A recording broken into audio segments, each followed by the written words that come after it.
चंद्रमा किसी का 6 हाउस में है तो छठे घर के चंद्रमा क्या परिणाम देंगे कुंडली के अंदर, और कहाँ आपको सावधानियां रखनी है, और इसके क्या महत्वपूर्ण उपाय हैं जो आपको जीवन में अवश्य ही करने चाहिए।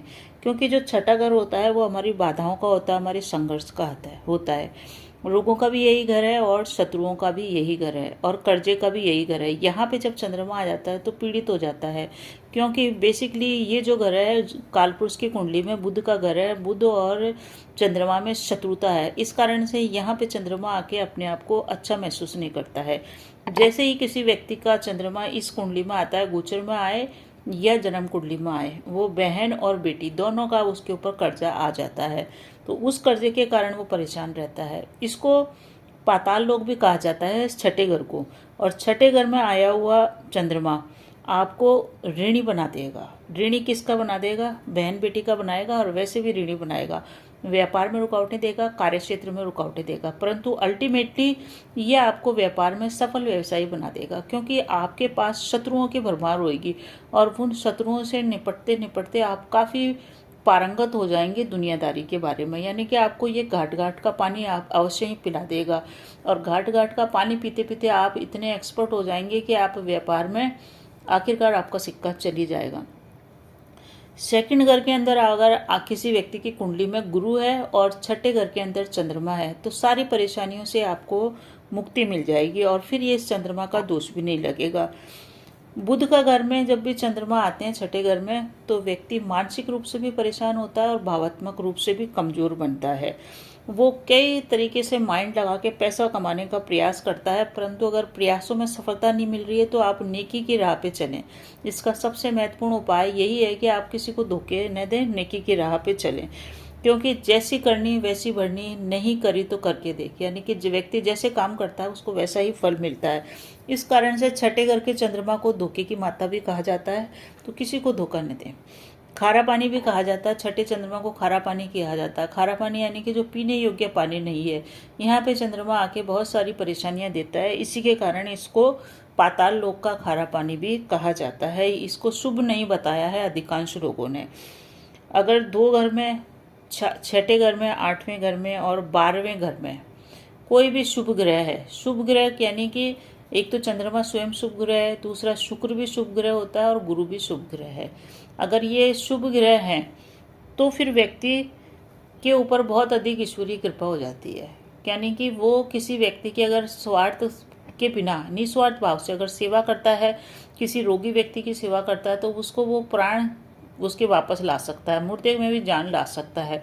अगर कोई व्यक्ति बहुत अधिक परेशान है, बीमारी से परेशान है, लड़ रहा है, तो ये व्यक्ति उसकी सेवा करे, उसके मुंह में पानी डाले तो उसका रोग नष्ट हो सकता है और ये उसको जीवन दान दे सकता है। इतनी इसके पास शक्ति होती है। परंतु शर्त यही है, 2 घर में, 6 घर में, 8 घर में और 12 घर में अच्छे ग्रह होने चाहिए। यानी कि मंगल, राहु, केतु ये नहीं होने चाहिए। और अगर 2 घर, 6 घर, 8 घर और 12वें घर के अंदर अशुभ ग्रह हैं तो फिर समझ लीजिए कि ये दुश्मन ग्रह बन जाएंगे इनके। और फिर इसको व्यक्ति को पानी का दान बिल्कुल नहीं करना चाहिए, पानी की सेवा बिल्कुल नहीं करनी चाहिए। किसी को पानी अगर आपने दान दिया तो अपने कष्टों को आप भरमार कर लेंगे। कुआं, तालाब, बावड़ी, बाग बगीचे, कुआं, तालाब, बावड़ी जहाँ पे पानी एकत्रित होता है बारिश का, उसको बनवाने में न तो श्रमदान करना चाहिए, न ही वहाँ पे पैसा दान करना चाहिए। किसी भी प्रकार की प्याऊ भी नहीं लगानी चाहिए, क्योंकि ये आपको कष्टकारी बना देगी। आपको ऐसे ऐसे जगहों से कष्ट मिलेंगे पानी के दान से कि आपने सोचा भी नहीं होगा।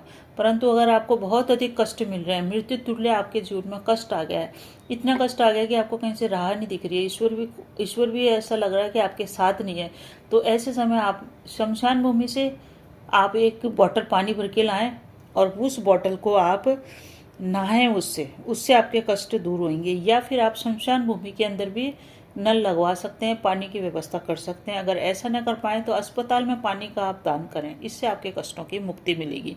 तो इन चीज़ों का आप ध्यान रखें। अब एक चीज़ और है कि अगर 6 हाउस में ये मून आ जाए तो आपके माता को भी कष्ट मिलेगा। अगर आपकी माता बिल्कुल स्वस्थ है, माता को कोई कष्ट नहीं है, तो मान के चलिए कि आपकी माता से मतभेद रहेंगे, माता से आपको बहुत सारी प्रॉब्लम होंगी जो आप कह भी नहीं पाएंगे और माता के कारण आप परेशान रहेंगे। जिन भी जातकों की कुंडली के अंदर छठे घर में चंद्रमा होता है, उनकी जब संतान होती है, अगर वो महिला जातक है, तो उसको डिलीवरी के टाइम पे कष्ट अवश्य ही मिलता है, यानी कि उसकी डिलीवरी इतनी आसानी से नहीं होती। अगर नॉर्मल डिलीवरी है तो भी वो बहुत अधिक पीड़ा के बाद होगी। अगर किसी जातक के 4th घर के अंदर, जो कि माता का घर है, वहाँ पे बुध आ जाए और 6ठे घर में उसके चंद्रमा ही रहे, तो व्यक्ति को बहुत अधिक मानसिक तनाव रहेगा, क्योंकि बुध आ गया चंद्रमा के घर में, चंद्रमा आ गया बुध के घर के अंदर। तो इस तरह से होने के कारण व्यक्ति मानसिक अवसाद से गुजरेगा। अपने आप को वो खत्म करने तक की, आत्महत्या करने तक के विचार उसके मन में आएंगे। करेगा नहीं, परंतु मन में उसके बहुत अधिक आएंगे। और अगर लग्न में राहु है तो ये मानसिक अवसाद बहुत अधिक बढ़ जाएगा। 6ठे में चंद्रमा है और लग्न के अंदर जहाँ 1 नंबर लिखा है वहाँ पे राहु लिखा है, तो व्यक्ति अवसाद में इतना ज़्यादा मानसिक रूप से परेशान हो जाएगा कि वो पागलपन की सीमा तक उसका व्यवहार जा सकता है। जिन भी जातकों की कुंडली के अंदर 6ठे घर में चंद्रमा होता है, उनके घर के अंदर एक विशेष चीज़ आपको देखने को मिल जाएगी। वो ये रहेगी कि वो जो महिला जातक होगी, वो गेट के जो रसोई का जो गेट है, किचन का जो गेट है, उसकी तरफ पीट करके खाना बनाएगी। यानी कि उसका जो रसोई का जो गैस का चूल्हा है, बर्नर है, या जो भी चूल्हे पे काम करती है, वो गेट के ठीक सामने होएगा, यानी कि अपोजिट दिशा में होएगा। और बहुत अधिक ये संभावना बनती है कि उसके रसोई के गेट की जो जगह तो बनी हुई रहेगी, उसमें कुछ गेट लगा हुआ नहीं रहेगा, यानी कि वहाँ डोर तो नहीं होगा, पर बिना डोर का ही वो गेट होएगा। रसोई में एंट्री करेंगे और उसमें कोई दरवाज़ा, डोर नहीं होगा, ऐसा संभव है। ऐसा जब 6ठे घर में चंद्रमा होगा तब आपको कुछ उपाय अवश्य ही कर लेने चाहिए, क्योंकि इन उपायों को करने से आपको बहुत अधिक जीवन में राहत मिलेगी।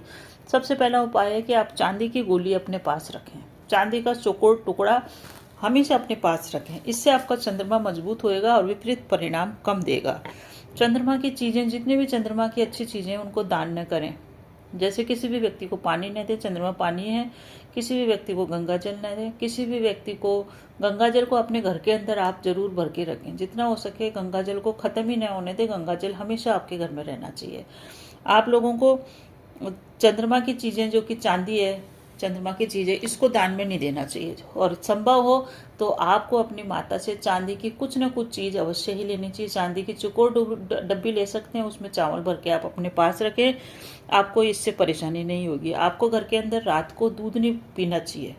जिसका भी 6ठा चंद्रमा है उसके लिए रात में दूध पीना जहर के बराबर है। उसके संतान को भी कष्ट मिलता है और उसको स्वयं को भी बहुत अधिक कष्ट मिलता है। अब संभव हो तो आप दूध को फाड़ करके पनीर बिल्कुल न बनाएं, इससे भी परेशानी होगी।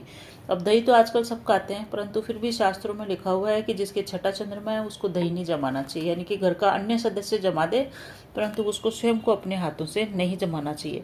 रात में चावल का सेवन न करें और पनीर का सेवन नहीं करें। चावल हुए, पनीर हुए, दूध हुआ, ये सब चंद्रमा की चीज़ें हैं, इनको रात को न आप ग्रहण करें। अगर कोई व्यक्ति माँ की सेवा करता है और पिताजी को दूध देता है तो भी ये चंद्रमा आपका खराब है, इसमें राहत मिलेगी।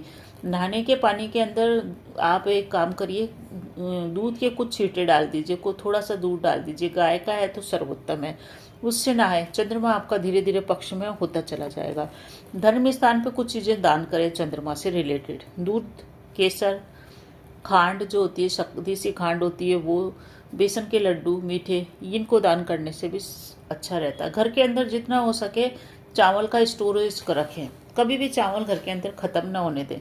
चावल को आप लंबे बर्तन के अंदर आप डाल के रखेंगे, जिसकी ऐसा बर्तन जिसका मुंह बहुत लंबा सा हो, सुराही टाइप का हो, या अगर ये सुराही भी संभव नहीं है तो आप हमेशा अपने घर में चावल का स्टोर करके रखें, इससे बढ़िया होगा। और सबसे बढ़िया तो ये होगा आप अपनी माता से ही हर महीने कुछ न कुछ चावल लेते रहें, उससे भी चंद्रमा पक्ष में आ जाएगा। संतान की समस्या है या धन की समस्या है, ज़रूरत पड़ने पे फाइनेंस उपलब्ध नहीं हो पा रहा है, तो आप खरगोश भी पाल सकते हैं। खरगोश में मेल खरगोश पालेंगे तो बहुत अधिक जल्दी से फायदा होएगा। अगर खरगोश नहीं पाल सकते तो आप चांदी का बना हुआ खरगोश भी अपने घर में रखेंगे तो इससे भी फायदा होगा। शमशान भूमि के अंदर आपको पानी लाके और उसको अपनी बाल्टी में डालकर स्नान करते रहे यदा कदा, इससे भी फायदा होगा।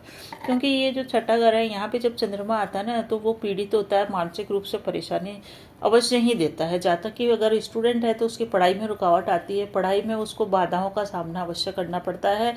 और जब कैरियर की लाइन डिसाइड हो रही होती है उस समय उसको अवश्य ही डिस्टर्बेंस का सामना करना पड़ता है। जो वो सब्जेक्ट लेना चाहता है वो सब्जेक्ट घर वाले दिलाते नहीं है या वो ले नहीं पाता है। जो लाइन वो पकड़ना चाहता है, वो लाइन वो पकड़ नहीं पाता है। यानी कि कैरियर की जब राह डिसाइड हो रही होती है तब छठा चंद्रमा अवश्य ही परेशान करता है, क्योंकि 24 साल के अंदर ये अपना परिणाम सबसे अधिक देता है। किसी भी व्यक्ति की आयु 24 साल की है, चंद्रमा छठे में है, तो उसको ये उपाय अवश्य ही कर लेने चाहिए 24 की आयु के होते होते, क्योंकि 24 के साल के बाद भी अगर वो नहीं करता है तो प्रॉब्लम आती है।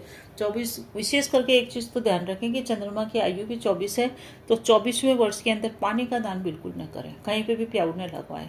जैसे कई लोग होते हैं निर्जला 11 जब आती है, जब जल का दान करते हैं, वो बिल्कुल न करें, इसी से आपको फायदा होगा। तो इन उपायों को करके अपने जीवन में सकारात्मक रूप से परिणाम लाए। आप अपने आप को कैसे कोरिलेट कर पाए इन निशानियों से, अवश्य कमेंट करके बताएं। वीडियो अच्छा लग रहा है तो प्लीज़ चैनल को शेयर कीजिए, सब्सक्राइब कीजिए, कमेंट में जय श्री राम अवश्य